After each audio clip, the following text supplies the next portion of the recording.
value experts in the field who can help us be the most effective we can be as county commissioners. And today we have a couple of panelists joining us who are experts in their fields as well. Our panelists are veterans of North Carolina politics, and there is no one more informed to talk with us about the current status of the state's political environment. These two, we hear from the representatives, senators, et cetera, but these two panelists we have today are really the ones who can boil it down for us and really tell us the truth. Morgan Jackson is co-founder of Nexus Strategies. He has served in senior roles with presidential, gubernatorial, and congressional candidates, as well as the Democratic Party. Morgan specializes in public affairs and communications and advocacy for Fortune 500 companies and trade associations. Paul Shumaker is founder and president of Capital Communications Incorporated, a consulting firm specializing in government relations and strategic planning for political, corporate, and issue clients. He's also co-owner of Strategic Partner Solutions and has worked with many elected officials during his career, including Senator James Broyhill, Governor Jim Martin, NC House Speaker Harold Brubaker, Senator Richard Burr, Senator Tom Tillis, and most recently, Congressman Robert Pittenger and George Holding. So we're pleased that they could join us today. So please welcome Morgan Jackson and Paul Shumaker.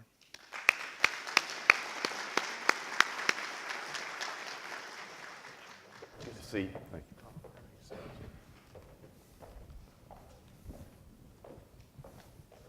How's everybody doing this morning?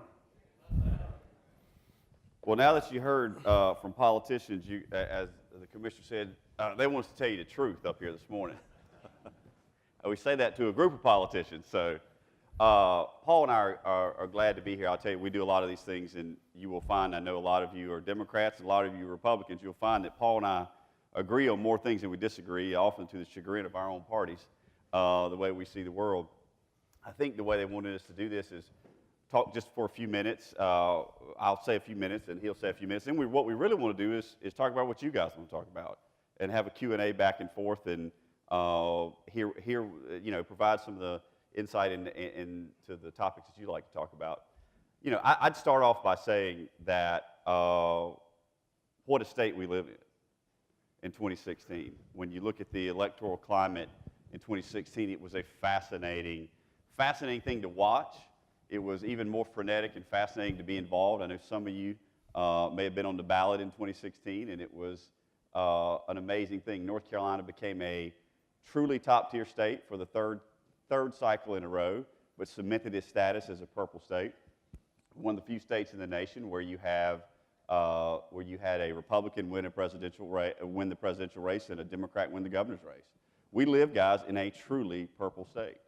We have surpassed the places like Ohio and some of the other states that have long time been on the bubble of what all the national prognosticators focus on. And I'll tell you, there's an easy way to figure out that we're truly a purple state. You couldn't turn on your television, you couldn't sign into the internet, or couldn't pull up the internet, you couldn't listen to the radio. Frankly, if you were a politician in North Carolina on the county level in 2016 and you did not shake the hand of a presidential candidate, it's because you chose not to. They were everywhere. They burned up the TV, they burned up the roads. You had, excuse me, more visits than we've ever seen on both sides, frankly, Democrat and Republican. You had a top-tier U.S. Senate race, which Paul worked on, and I'll let him talk about some. You had a top-tier governor's race that I worked on with Governor Cooper, and it was an incredible time to be a consultant and be involved in politics. But I sort of want to talk a little bit about, and as I said, not too much before I turn it over to Paul and then move on, but about sort of what we see. What we see as a state, largely due to urbanization, largely due to some of the politicization of what's going on, is you see really a purple state, but we are truly two North Carolinas.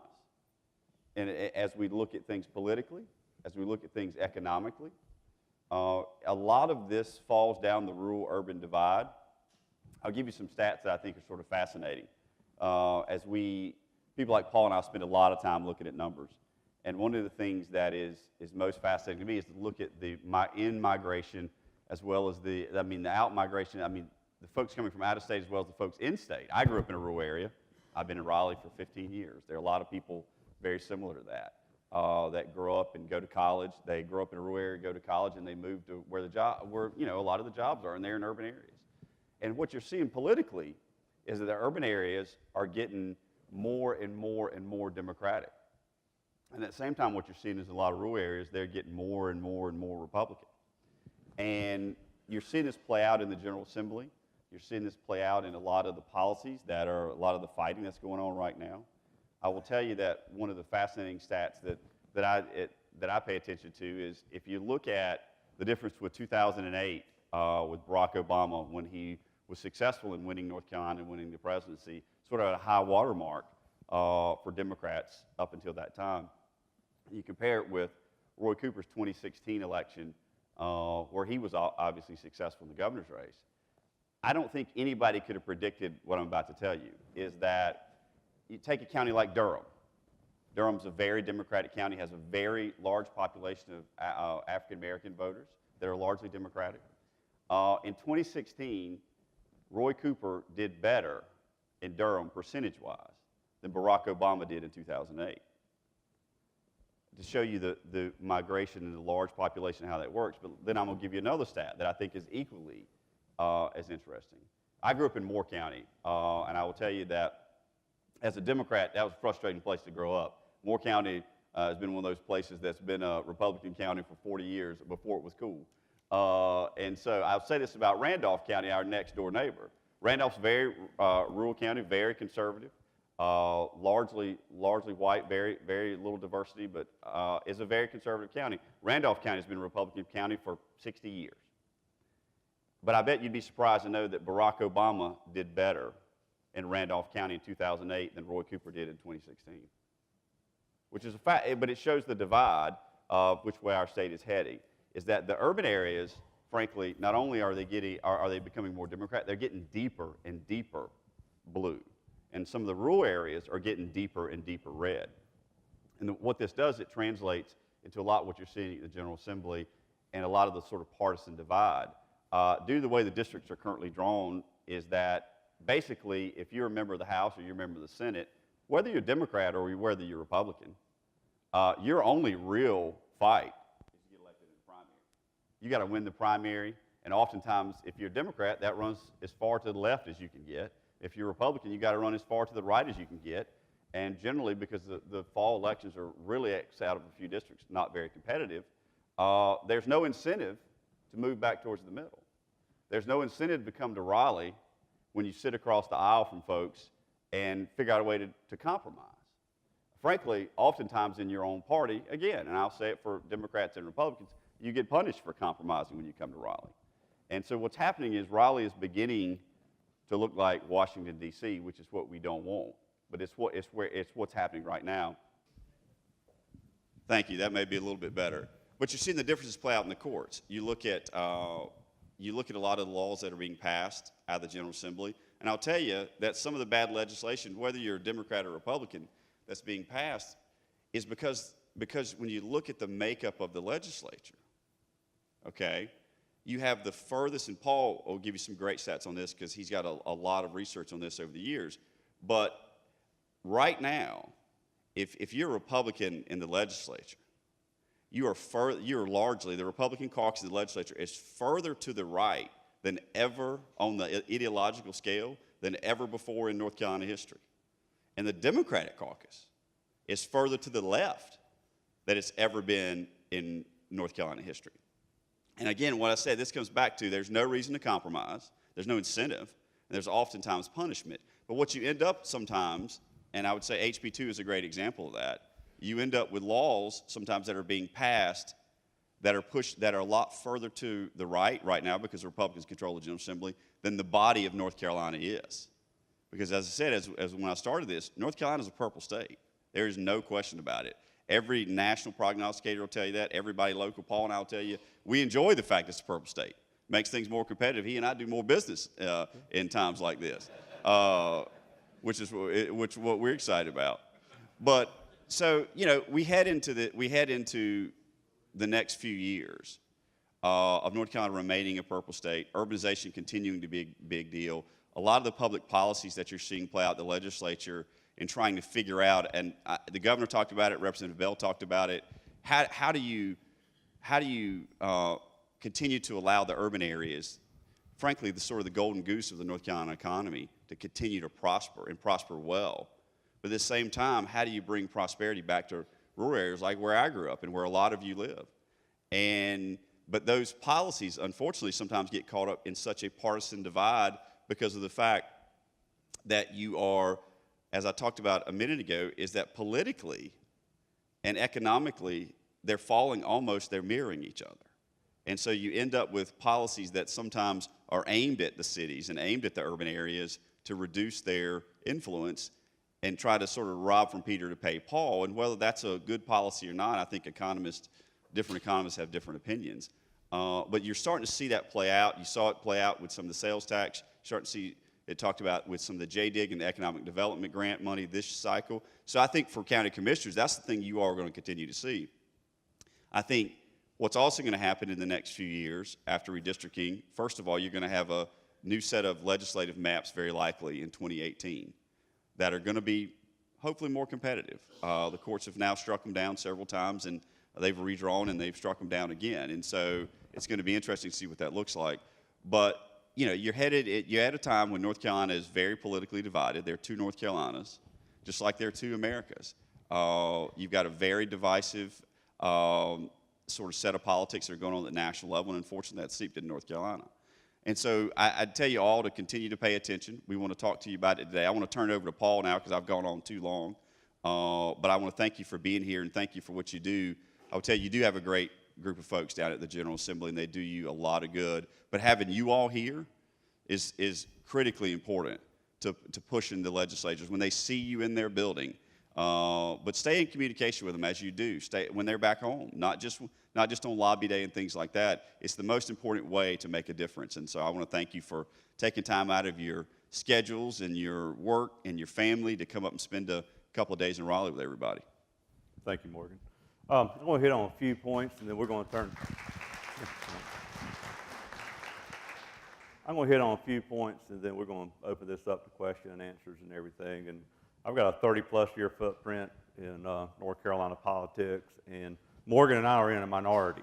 We're in a minority because we were born and raised in North Carolina. When it comes to, in fact, in 2016 cycle was a tipping point to where people who were not born and raised in North Carolina became a majority of the registered voters. This state is going to be a state that is going to have two big challenges moving forward. And when you leave here today or leave here this week, the one thing I want everyone to remember here is the quality of our tomorrow will be determined by the decisions we make today. And we don't need to be looking on a 5-year, 10-year plan. We need to be looking on 15, 20 years down the road. Just in my career in politics, we've gone from just under 3 million registered voters. We're right at 7 million registered voters today. How many Republican county commissioners do we have in the room? How many Democratic county commissioners do we have in the room? How many unaffiliated county commissioners do we have in the room? We've got one. Congratulations, because that person represents the ideological center of the state. Neither of the two political parties no longer represent the ideological center of the state. Back in the 80s and 90s, North Carolina was a very right-of-center state, and it was a right-of-center state because of Republicans and conservative Democrats. In 2008, the presidential election, Barack Obama nationalized the Democratic Party in North Carolina, and it was no longer a right-of-center party. It became a left-of-center party. Republicans have pretty much maintained. They have drifted a little bit farther to the right than where they were actually back in the 70s. From the Reagan era in the 80s, they've not changed that much. However, unaffiliated now represent where we are as a whole of the state ideologically. It's driven by a couple of facts. One, the shift of the party to the left, but more importantly is our registration numbers. To the Republicans in the room, so you know you will become the third largest group of registered voters at the end of the year. Unaffiliated will surpass Republicans this year, most likely in December. On January 15th, there's a 40,000 vote gap. On April 15th, it was a 27,500 vote cap. It's averaging about 12,000 voters a quarter. So going into that cycle, by the end of this year, you're going to be looking at that. So one, you have a polarized political divide that's taking place between the two parties and the leadership. And then you've got another, this is what I tell my clients, particularly on the statewide level, you have two challenges when it comes to your issue set and comes to your policies. First of all, you have to be able to bridge the ideological divide, because as a Republican who is at a 9-point registration disadvantage, and you guys never really did that well with our party. We used to do much better with Democrat voters than we do today. We still have some pockets. Used to, my goal was to get 20, 22% Democratic vote. Today, I'm looking at 10 to 12%. It goes down every 4 years. It gets smaller and smaller. I have to make that up with unaffiliated voters. It's the only way you get the winning coalition of 50% plus one. I have to win them by double digits. They only have to break even and win. They have to win them or break even with them. They can lose them by single digits and still win. So it's a greater challenge for a Republican in the statewide issue set. So you have to bridge that ideological divide. Secondly is, and this is more so for governors than it is for U.S. senators, is we're going to have a real hard discussion about how we're going to bridge our geographic divide that's taking place. I will give you a couple of examples of numbers. The number 2, it took 2 counties for Hillary Clinton, Deborah Ross, and Roy Cooper to get to 25% of their vote, Wake and Mecklenburg. It took 5 counties for Richard Burr, Donald Trump, and Pat McCrory to get to 25% of their vote. It took 7 counties for Ross and Clinton to get 50% of their total statewide vote. It was 8 for the governor. Richard Burr took 16 counties. Trump took 17 counties to get to 53%, to get to 50% of the vote. The impact of that, if you look at what's driving, what I look at what's driving politics in America today is not the politics of proactive leadership. It's more of the politics of reacting to current leadership, and I'll get into that in a second. But in the pre-anti-Obama era, 2008 presidential election year, which was actually an anti-Bush era. It was an anti-Bush election. It was not an anti-Obama election. In 2008, John McCain lost those big 7 counties by 345,000, 344,000 votes. He won the remaining 93 counties by 330,000 votes, lost the state as a whole. Go into the 2016 presidential, those 7 counties, Hillary Clinton won by 450,000 votes. Trump won the other 93 counties by 620,000 votes. That was where the differences were between those elections.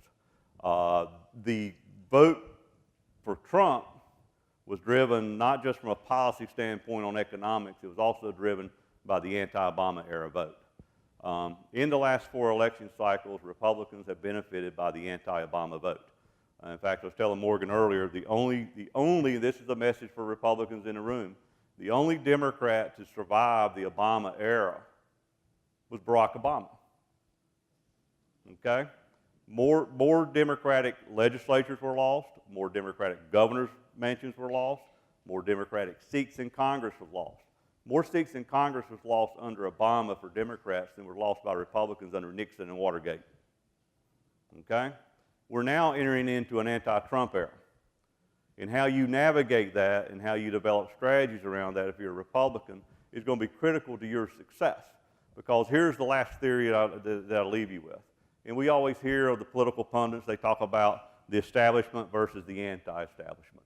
Well, guess what? Within the Republican Party and the Democratic Party, there is no anti-establishment versus establishment fight.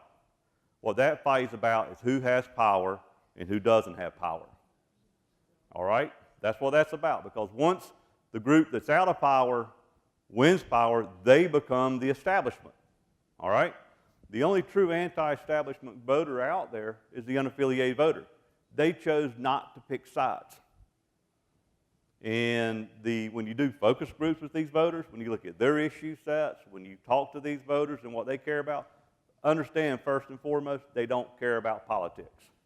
They don't like the political fighting.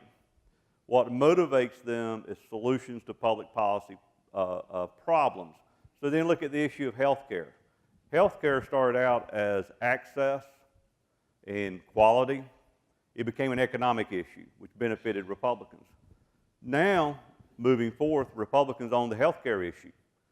My side did extremely well with unaffiliated voters off of the economic policies of Obamacare. Okay, now we have the economic challenges. The loyalty that an unaffiliated voter has, in fact, I had a client, John Bradford, 13 points down 4 weeks out in the 2016 cycle. His district is a majority unaffiliated voters, by the way, more unaffiliated than Republicans and Democrats. And John says, how can I win this thing? I said, we just demonize your opponent with the unaffiliated, because their loyalty to a candidate is as deep as their loyalty to a party. They do not have one. They will turn on you in a dime. And we're now going to go into a presidential cycle in 2020 where this state will be #1 on the presidential target list. The only way that Trump stays in the White House is winning North Carolina. #2 is you're going to have probably the top U.S. Senate race in the country. It will be #2 to start with, depending on what happens in Colorado. And candidate recruitment on the Democratic side and the environment in Colorado will determine whether we're #1 or not. Keep in mind, in 2014, in the Tillis-Hagen race, we spent $110 million. All right? And then you're going to have the #1 targeted race in the country, depending on the governor's polling numbers at that point in time, because that will determine what monies come in or what monies do not. But you will have presidential and you will have senatorial. So we are going to be very much at ground center for quite some time. To close on, to talk about the urbanization a little bit. Wake and Mecklenburg County, in the last 8 years on new voter registrations, they have contributed 30% of all new registered voters to the state in the last 8 years. Of those major 7 counties that I talked about, if you're on the I-85 corridor, you've had very good growth. But you take a county like Forsyth in the last 8 years has had less than 4,000 new registered voters over an 8-year period, whereas Wake has added over 100,000.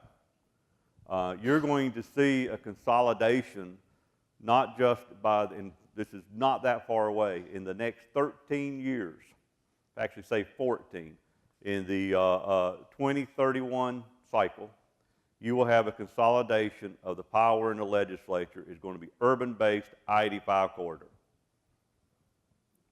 In fact, the vision that I can see for North Carolina is you're going to have a governor who is going to be has to be a middle-of-the-road governor if they're going to want to be able to be successful.